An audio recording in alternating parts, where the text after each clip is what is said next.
Hi friends, in this video I am going to explain you after the Windows 11 update most of the users reported got an blue screen error and some of the installation error has been started. The exact updated version is KB5077181. After the KB5077181 update, the Windows 11 system is crashing again and again.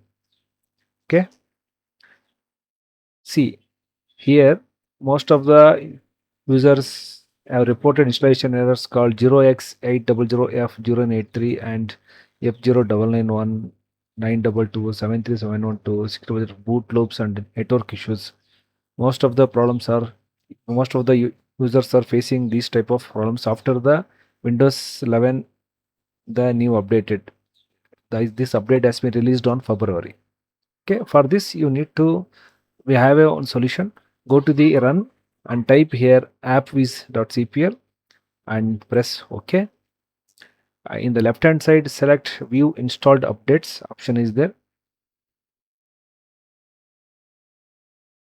Here I will give you one solution.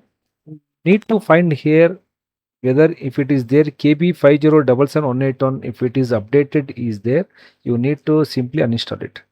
Otherwise, if it is not there, means you already the latest version, means you can see here in my laptop installed on 11th March, the new updated has been installed KB5079473. In this version there is no issue on this latest update. Whoever are facing the blue screen error and software installation error in the Windows 11, these problems will be faced. You need to uninstall it. Only the particular that updated version having the problem in the Microsoft. That's it. Okay. Thank you.